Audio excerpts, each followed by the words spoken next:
Yeah. He's standing in front of me, and I looked down, and he had been sitting on sunglasses. Accidentally sat on them. Oh, Zev. sat on his sunglasses? Yes, this morning, yeah. Like, he hadn't realized I it. guess not.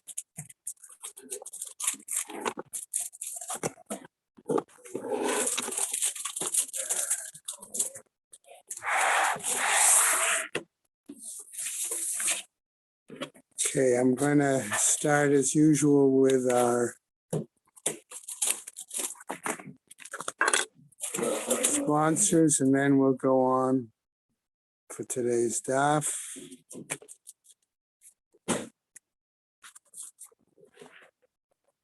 We're learning sponsors, Year of Learning by Sue and Arnie Garelick in memory of Malka Proman and Philip Mann, Yisrael David ben Arav Tzvi Hirsch, Beryl ben Arav Tzvi Hirsch, Yosef Meir ben Arav Tzvi Hirsch, Henya Rivka Pro Rosna, bat Harav Tzvi Hirsch, and in memory of family murdered in the Holocaust, Harav Tzvi Hirsch ben Shlomo Yaakov, Sarah bat Ephraim, Yisrael David ben Arav Tzvi Hirsch, Ephraim ben Harav Tzvi Hirsch, Adia bat Harav Tzvi Hirsch, Miriam bat Harav Tzvi Hirsch, Pesel bat Harav Tzvi Hirsch, Shalom ben Harav Tzvi Hirsch, Shlomo Yaakov ben Harav Tzvi Hirsch, Shmuel ben Harav Tzvi Hirsch.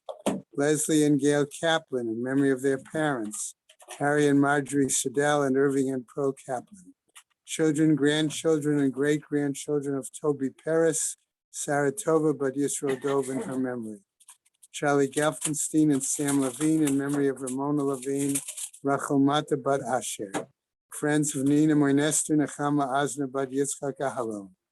Many friends of Stephen Vigdor, Lezecher Nishmat Simcha Melech ben Meir Leib Halevi. Friends of Marcy Kurtz in memory of her great niece Leah Bracha. A month of learning by Lydia and Abe Krause's many friends in honor of their 50th anniversary. Josh and Carol Sanborn in memory of his parents, Chiana bat Aryeh Leib, Shmuel Aryeh ben Baruch. Jill and Perry Meltzer in memory of her father, Yaakov ben Yosef.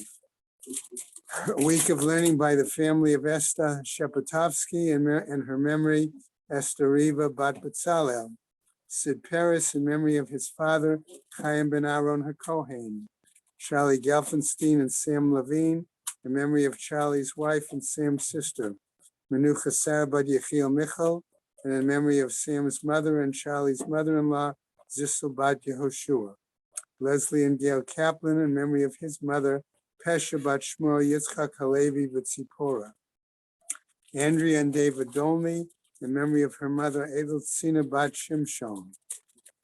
Have today being the 21st, a day of learning by Sarah and Perry Grossman in honor of our dear friends Leona and Walter Friedrichs. And that is it. Mein Shamas have an aliyah, Kranker Rafia Velti Yashir Shematzliah, L'chol B'nai Israel a good Kabenshtia. All right.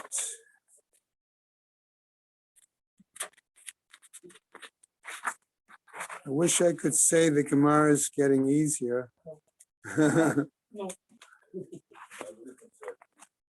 right. Okay.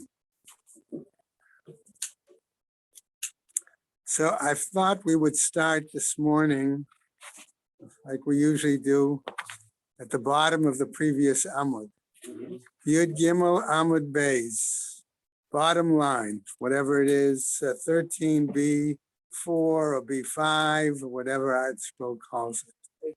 Okay, B6, who knows? Okay, all right. I've got an Art Scroll here to it. Let me just.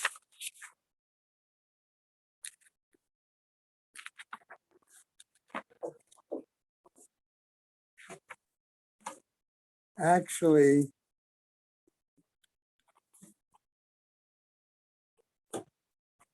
okay, it's probably actually more 13B5, but okay. Vahatnan. So the Gemara asks, Vahatam lavi surahi, Vahatnan, but weren't we taught already in a text, in a Mishnah. Beit Shammai Osrinu, Beit Hillel Matirin. We're coming back to this issue of agudot.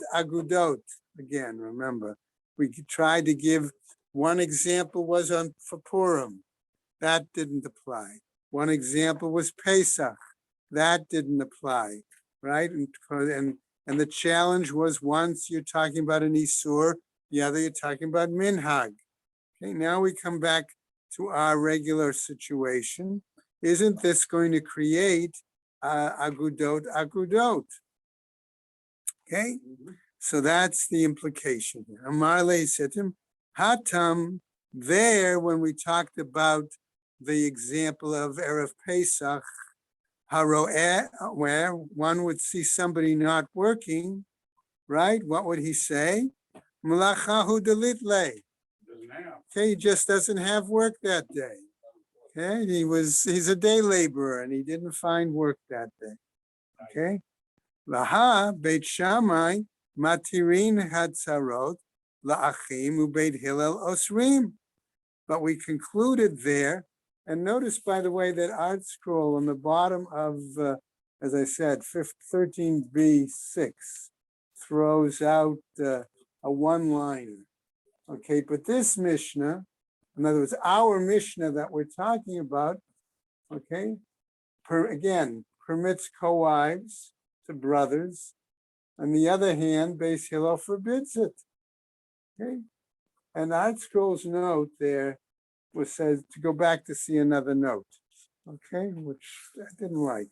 No. All right. Okay. So, but what's the point? So are we still saying, therefore, that we're challenging this question of agudot in the behavior of Beit Hillel and Beit Shammai? Okay. So we come back now to Yud Dalet Amud Aleph, today's daf, right? Yeah, but it's not just that. You know, here on the one hand, it said this one didn't say this one was okay, this one didn't say correct, but they've married in between each other. This one says. Okay. Over here, I have, this is an example of a clear prohibition. Here, 2 different conditions will follow. Right. Okay. Now, so the question is going to be: did Beit Shammai really do what they said they did? That's what the Gemara is going to now question. Okay? I mean, the most clear example of Lo Siskodu is the case of Arapesa, because there you have a town here is knowing not to work Arapesa, and in another town had a minig not to work. That's a true issue. That's well, it might be. It would appear to be, is what you're saying. It would appear to be right. More, it would appear to be a clear example of Lo Tiskodedu, because you'd have, right? So so the Gemara is going to have to deal with the concept, I'm going to say, of Lo Tiskodedu. Okay? And that's what ultimately we're going to get into more detail as well. Okay? So the Gemara first starts off with our question: did Beit Shammai do what they said they were doing? Top of Yud Dalet Amud Aleph. Misvarat right? Misvarat asu Beit Shammai kidivrehem. Are we really assuming that Beit Shammai did as what they claimed they did? All right? Lo asu Beit Shammai kidivrehem. No, they didn't do what they did. Rabbi Yochanan Amar, says Rabbi Yochanan, asu va'asu. No, they said it and they did it. They followed. In other words, each group followed their own situation, their own understanding. Well, what was that understanding? Ubeplugta the Rav Ushmuel. And this was really based on an argument that's reflected in, again, a plugata of Rav and Shmuel. The Rav Omer, says Rav, Lo asu Beit Shammai kidivrehem, that they did not follow what their approach, their statement was.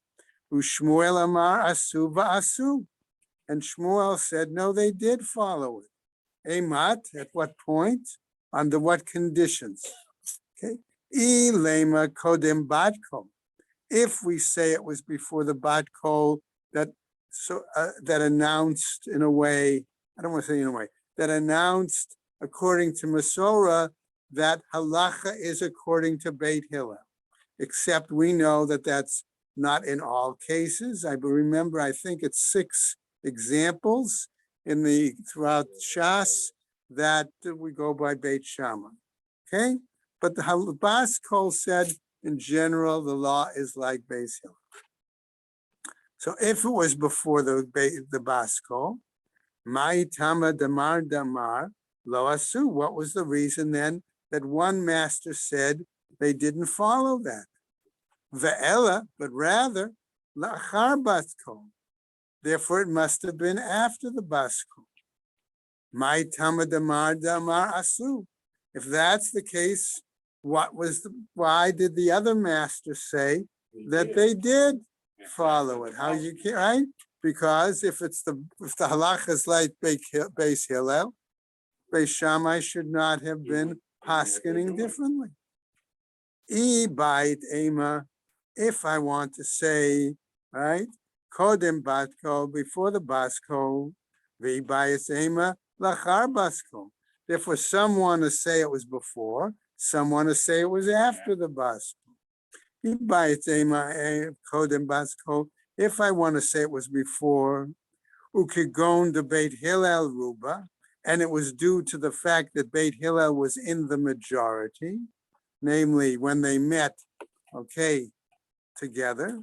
Lamanda Amar lo asu, according to the one who said they didn't follow it. Daha Beit Hillel ruba. Why? It was because Beit Hillel was in the majority. Umanda Amar asu, and according then in that situation to the one who said they did follow it, ki azlinin batar ruba. When is it that we go after the majority? This is a situation when they are more or less equal. Okay, more or less have equal numbers. Yes, yeah. We had agreed that, I don't know, I don't remember who it was, just what much mind the Torah is not in the heaven. It's ours. We don't listen to Pasco. Well, we'll get to that in just a minute. Okay, we'll get to it shortly. Good point, Zev. Okay, hacha beisha, all right? But that's normally when we say we listen to the majority, when they're more or less equal in numbers. Hacha Beit Shammai mechadadei tvei. But in this case, Beit Shammai were the sharper ones. They were the brighter ones, and therefore their argument seemed to allow them to follow their own opinion, even though they weren't in the majority. How can a statement not be made? It's totally subjective. What? The idea that the Beit, well, in this case, Yeah. Beit Shammai and the Chadadei Tafei, how can they make a statement like that? It's purely opinion. Right. Right. Okay. So in other words, under what basis could we say when a group is not in the majority that they don't have to follow majority rule and that they can follow their own decision? Okay, if we say, right, that group is intellectually superior. Now, you're right, that's an objective statement. But it's not an objective statement, it's subjective. But remember, we have a general concept, okay, that one Beit Din cannot, a later Beit Din cannot overrule an earlier Beit Din unless what? Right, it's greater than both in knowledge and in number. Okay, so notice what phrases are put in that order when we say that. Chachma comes first, knowledge comes first, number comes second. All right, so here, I in that context is how I understood this situation. The sharp kind of Shammai would seem to be greater. Which than, therefore allowed them to follow their own practice. Okay? Erwin, you had a question. isn't it differently whether it's a minhag or it's a din? That, A law or is it just a minhag? that could be the case as well. We saw that earlier when Rabbi Yochanan challenged Reish Lakish, and he says, in the example of Erev Pesach, you want to give that, and you wanted to show that as an example to deal with the agudot. It doesn't apply there, because in the one case we were talking really Isura, which is an area of din. In the other case, we were talking minhag, which is not necessarily, at least at their time, it didn't have always the power of din. That concept of minhag kedinhu really did not come till much later. Came more till the Achronim, and particularly among Ashkenazim. Okay? So that's something we need also to, keep in mind. Okay, but a good question now. All right, let's go on. V'bayet ema, and if I want, I would say lachar beitin batkom. Maybe it was after the batkom. Man amar lo asu, the one who said they didn't follow their daha nafka batkom, right? Why? Because they came out of the statement of the batkom, right? Uman amar asu, and the ones that said that they did follow it, Rabbi Yehoshua he, and here we are going to get to Zev's point, right? Da amar ein mashkichin bebatko. Okay, Zev? All right, so there's Rabbi Yehoshua who said, no, we don't necessarily have to pay attention to a basko. So what happens? Uman da amar asu, and according to the one who said they did follow them, Karin and Khan, loted go to do. But we could say here and call what about our statement, our pasuk, and our statement that it says loted go to do based on the drasha we said of it. Remember we said there was a pshat, don't cut, right? And then there was the drasha of God making groups, right? Lo ta'asu agudot, where it says, therefore, you don't make separate groups. Amar Abaye, and so Abaye comes back to tell us, Ki amrinan lo go to do. When is it that we apply the drasha of lo go to do? I'm raising it that way. Kigon shtei batei dinim be'ir echat. When we have two different courts in the same town, right? Halalu, right? What happens? Halalu morin kedivrei Beit Shammai. This one happens to teach according to Beit Shammai. V'halalu morim kedivrei Beit Hillel. And the other court then renders decisions according to the view of Beit Hillel. Aval, but shtei batei dinin b'shtei ayarot, but where we have two courts in two separate towns, right? Litlan ba, then we do not apply the drasha of lotus go to do. Okay? That was Abaye's explanation. Amarle Rava, and Rava responds, Vaha Beit Shammai u Beit Hillel kishtei batei dinin be'ir echat dami. But don't we say that the Academy of Beit Shammai and the Academy of the School of Beit Hillel, that they are like two separate courts, even within the same city?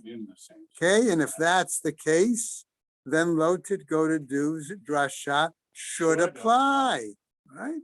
Ella Amar Rava, but rather Rava says the following: Ki amrinan, when we say lotus go to do by the drasha, Kagon Beit Din Be'ir Echat, okay, it's a situation like we have a single court in that city, right? Palag Morin Kedivrei Beit Shammai, Palag Morin Kedivrei Beit Hillel. It's when half the court rules like Beit Shammai and half the court rules like Beit Hillel. Aval Shtei Batei Dinim, but when we have two courts, Be'ir Echad, in the same city, litlan ba, then we do not apply that concept of lo titko to do. Okay, right? Now, right? So now what that, that's why we get the whole concept of you have somebody who is the Mara da Asra. All right? Because if he's the Mara da Asra, he can rule in his location one way, and somebody else can rule in their location another way. All right? Now, why do I bring that up here? It's a good example, but elsewhere in the Gemara, we may see that kind of a scenario come up. Okay? Why could somebody act one way in one town and act another way in another town? Okay? He's following the psak of the local Mara da Asra. Okay? All right, so then now, of course, then the Gemara could ask the question, but isn't that a conflict in his behavior? We'll get to that. At least I think we will. Okay? What happens though? A new statement. Tashma, listen to the following braita. Bimkomo shel Rabbi Eliezer, hayu kortim eitzim la'asot pechamim b'Shabbat la'asot barzel. In the location of Rabbi Elazar. Here we're going to get exactly to this example. In the town of Rabbi Elazar, what did he rule? That it was permissible to chop down trees, to produce coal on Shabbat in order to heat lead, barzel, and in order to heat metal, in order to prepare the Moel's knife to do a bris on Shabbos.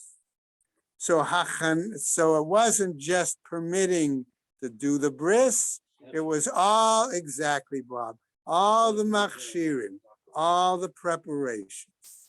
Okay?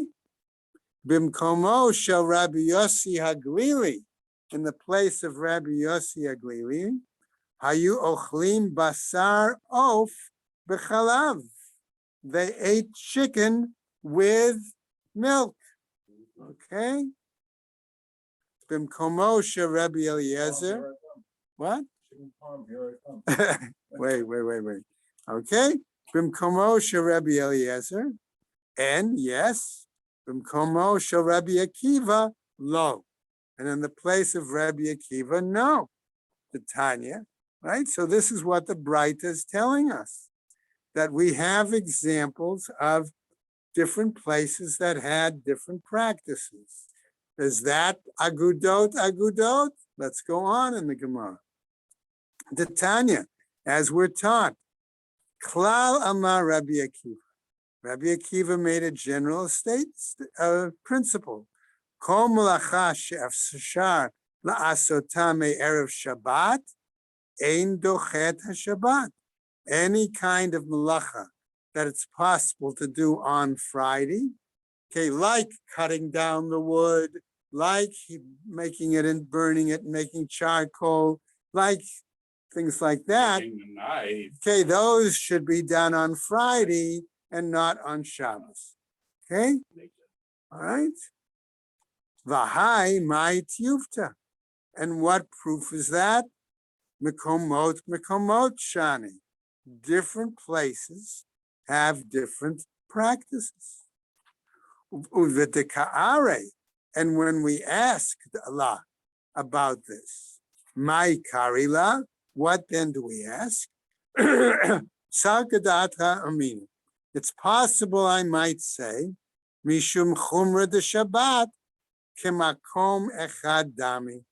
It may be that given the stringencies associated with Shabbat, there should be one practice throughout and not different practices in different communities. Kamash Malan comes to teach us that that's not necessarily the case.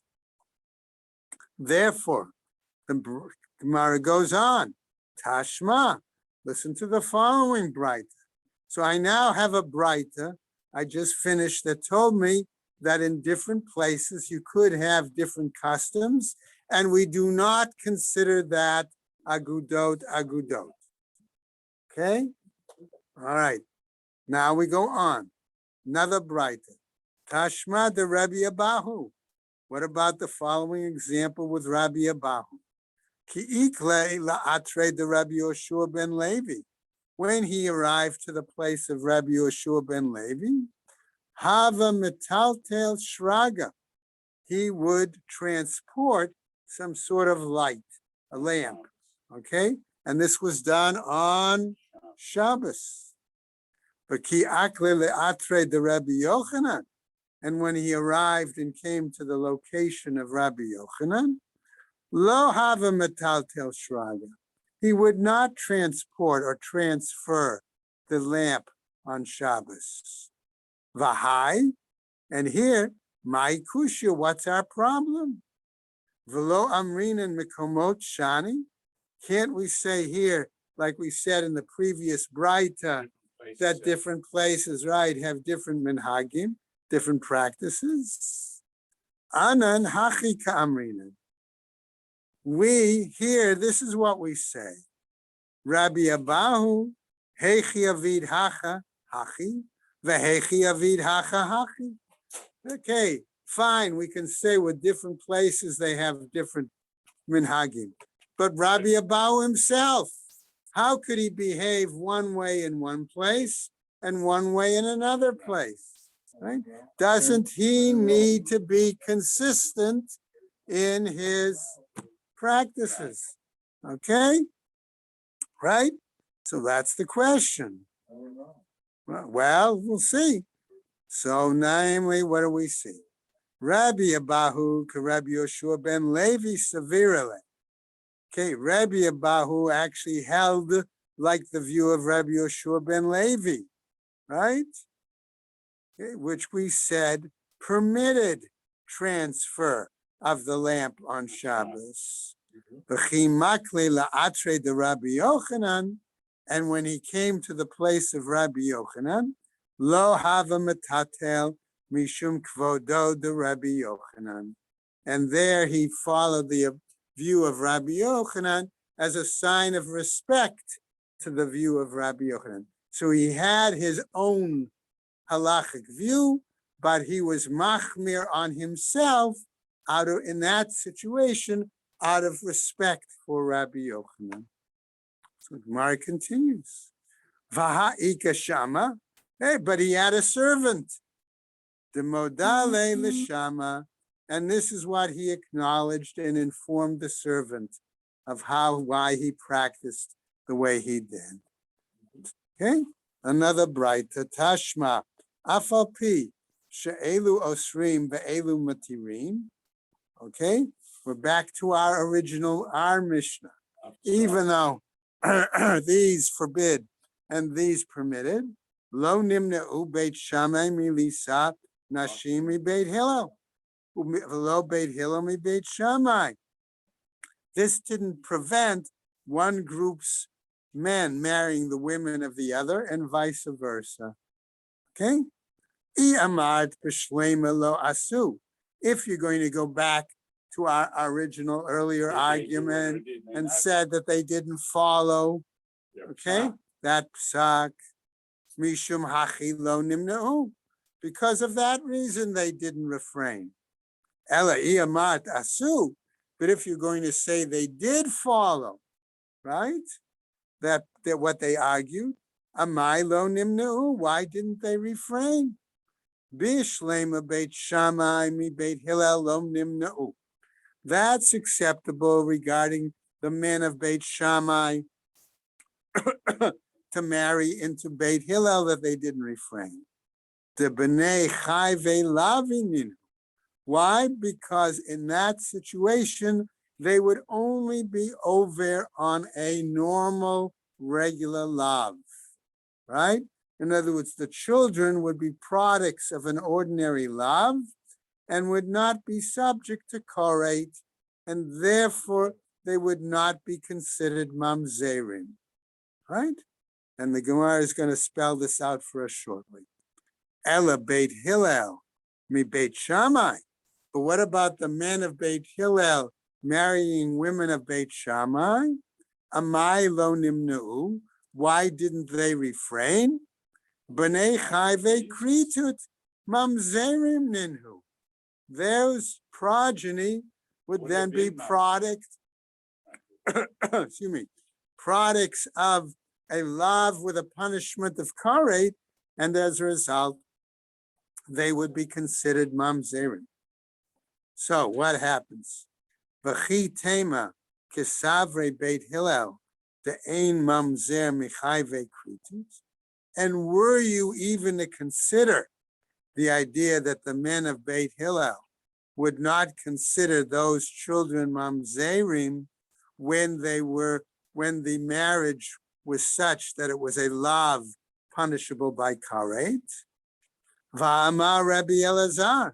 Didn't Rabbi Elazar say, Afal pi shenichlaku Beit Shammai uBeit Hillel b'tzarot, even though they disagreed regarding co-wives, modim she'ein mamzer ela mimi she'isuro isur erva va'anush karet. But they did agree that the definition of a mamzer was one where the prohibition was that of erva and the punishment was karet. Okay? Ella, love shmamina, lo asu. But rather, don't we learn from this that Beit Shammai did not follow what they did, what they said? Lo, no, says the Gemara. Le'olam asu. No, they nevertheless did it. The mod'e laho uparshe. Okay, what they did is they informed them in advance and they withdrew from the match, from the shidduch. Okay? V'hachanami mistabra. And here too, this seems logical. The Katani Seifa, because we're taught at the end of our Mishnah, right? Kol hataharot v'hatmeot.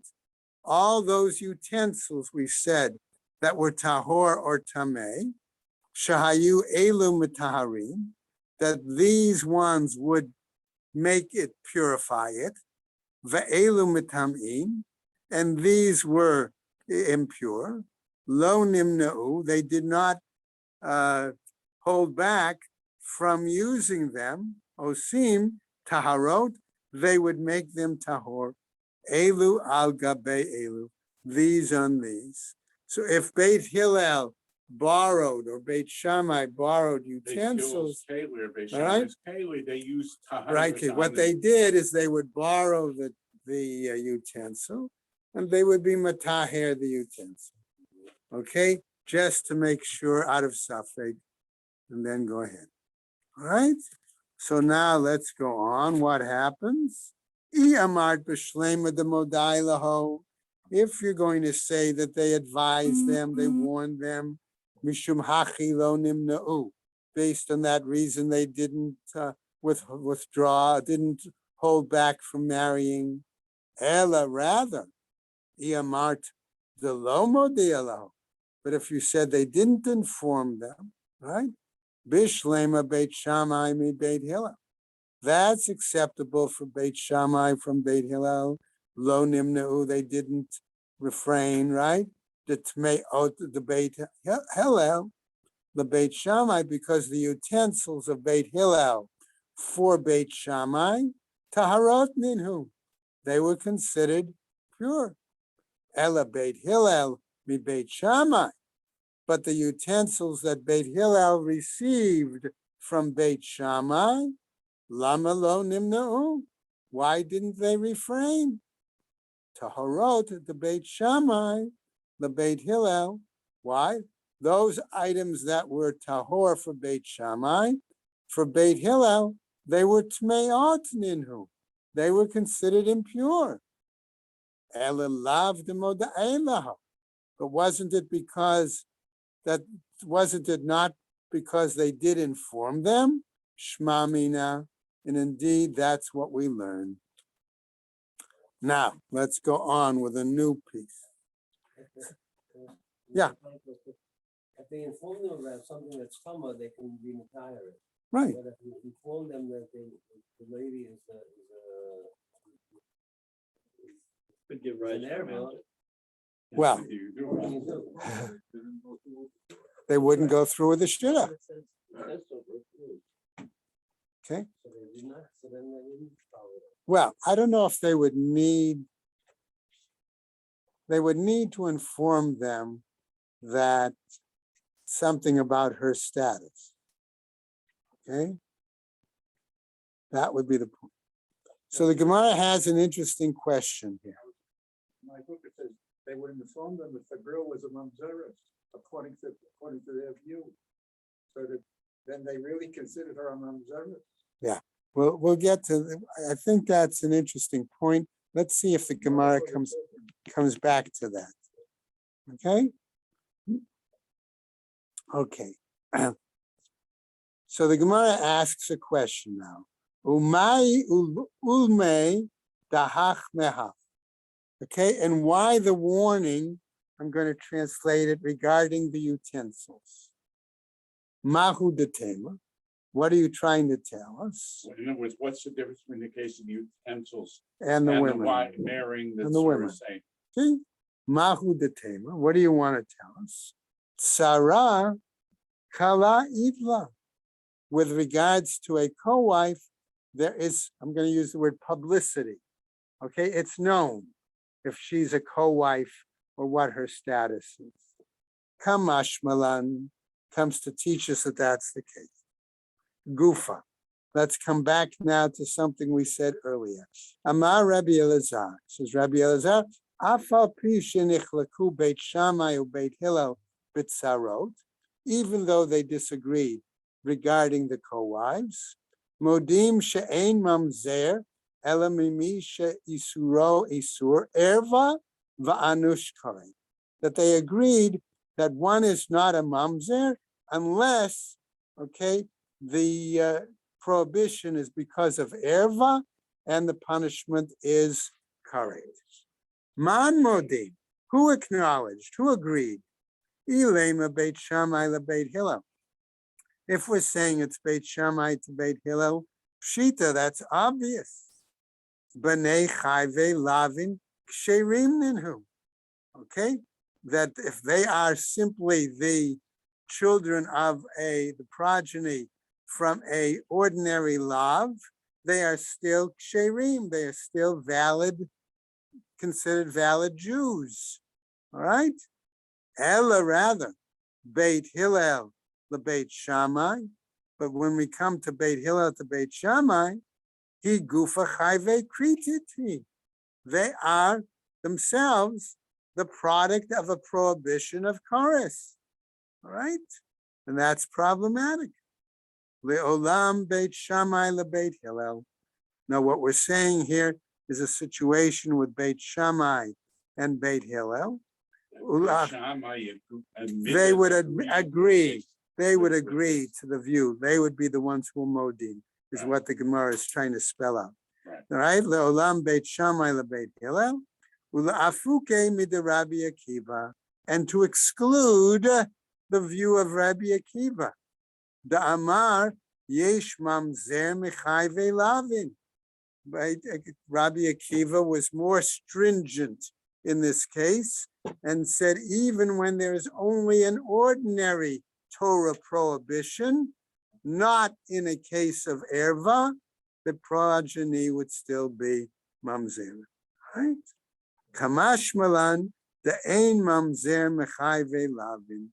And therefore we learn from this that a mamzer is not considered, one is not considered in the status of a mamzer based on a ordinary Torah prohibition regarding marriage. Okay? All right. We're going to get to a new Braita, and it's going to get a little more complicated. Tashma, listen to the following Braita. Afal pi shenichlaku Beit Shammai u Beit Hillel b'tzarot, even though they disagreed regarding the co-wives, uba'achayot, and regarding the sisters. Ubeget yashan, and I'm going to explain all this in just a minute. And in a outdated get. Ubesafek, eshet ish, and if a question if she's the wife of a person. Ubemagaresh et ishto, vilana imo bepundak, and that somebody who divorced his wife and then stayed over in the same inn with her. Okay, bekesef, ubeshave kesef, and in regards to money and what's equivalent to money, bepruta ubeshave pruta, and in regards to a pruta and what's equal to a pruta, lo nimna'u beit Shammai milisei nashim mi beit Hillel.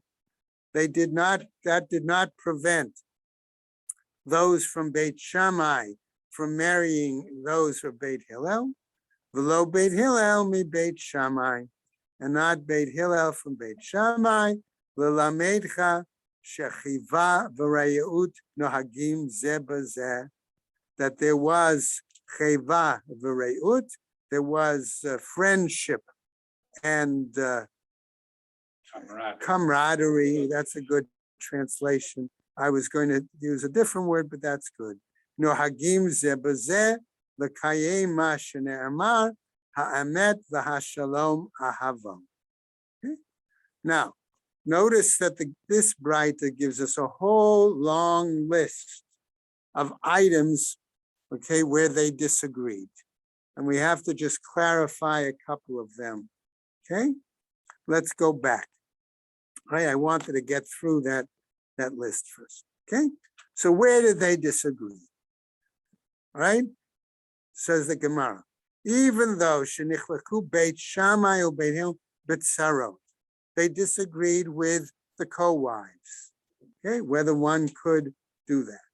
Uba achayot, with sisters, namely 2 sisters to 2 brothers, simultaneously require yibum. Beit Hillel prohibit, and if they married, require divorce. Beit Shammai said they could remain married. Okay. Next case, beget yashan, with an outdated get. Okay. In this case, okay, if they were still living together, despite the date of the get, Beit Shammai said they wanted to get a divorce. They could still use that same get. Beit Hillel said no, they could not. Right? In other words, he wrote the get. He was going to give her the get, and then they lived together. They still continued living together. So Beit that's how Shammai, they get Yosem, right. because They didn't use it based on the date that it was written, designated, right? Okay, so that was another case. Ubesafek, okay? So the question, what would be a safek eshet ish? If it was a minor and she was married but not betrothed, okay? In other words, the mother and the brother established the marriage for her, okay? But without any erusin, could she perform miyun? That was the question, okay, in that situation. Okay? In a situation where he divorced her and they wind up staying in the same inn, the same place. Doesn't mean they stayed together, but under the same roof. Certain. Okay, it's uncertain. That's why it's a suffix. All right. What else, right? But right, okay. But kesef shava kesef. What did we say was the item that we said when they get married, he had to give her shava kesef, something worth a certain amount, right? How do we define that?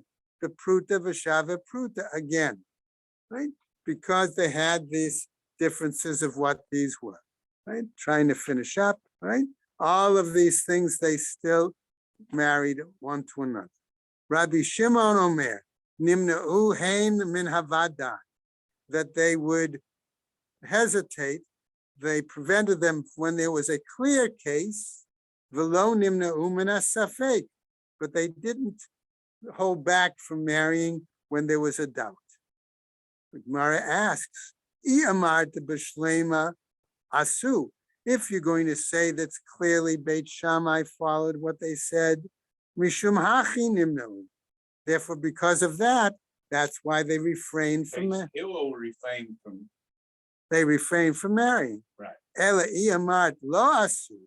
If you say that Beit Shammai did not follow what they said, amai nimnu.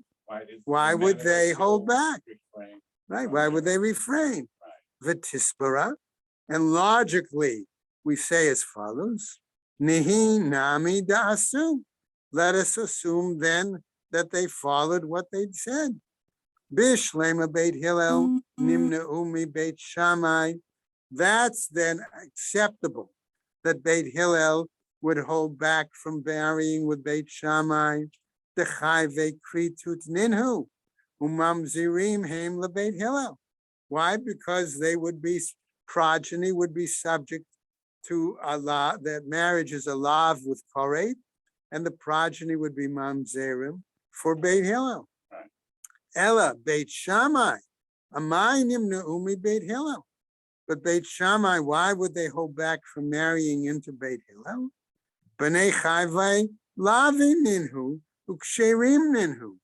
They would simply be progeny produced from a marriage that was ordinarily prohibited, but they would still be valid Jews, right?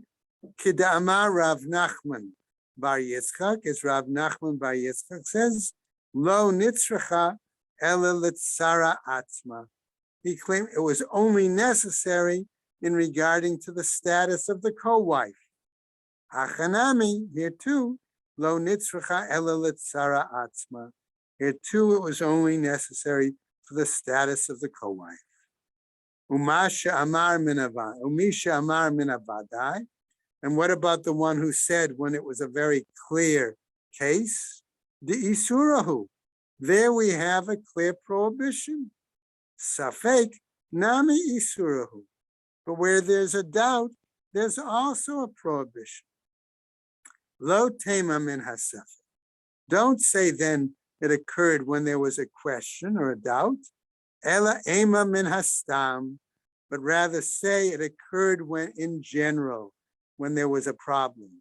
The modale uparshe, that they would inform them in advance, and then they would withdraw from the match. Umay kamashmalan. So then what then does it teach us regarding the ahava v'reut nohagim zebazeh? That we say that there was comradeship and friendship from one to the other.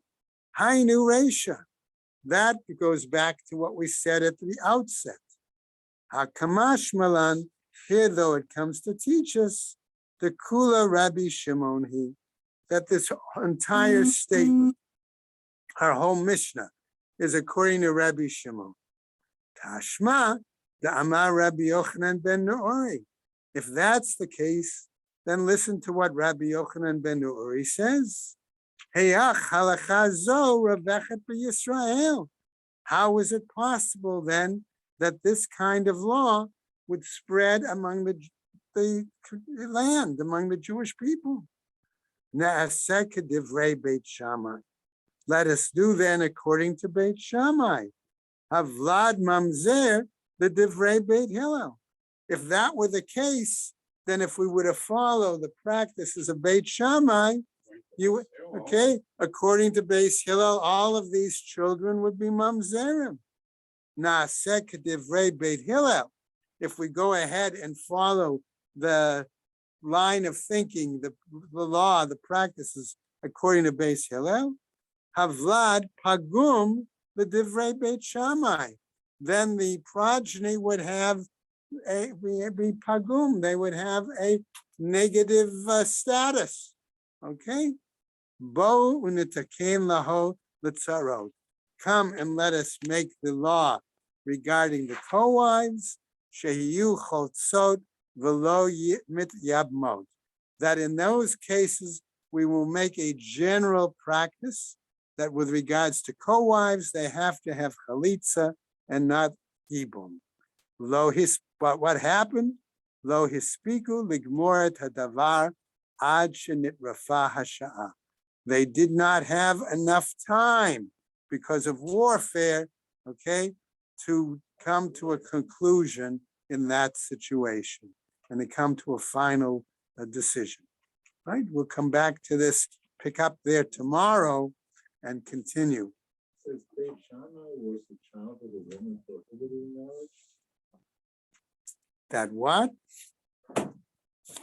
Beit Shammai was the child of a woman prohibited in marriage by regular prohibition.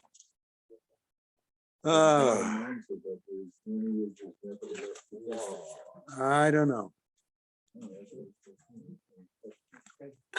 Okay. Everybody stay well. Have a good day. Take care.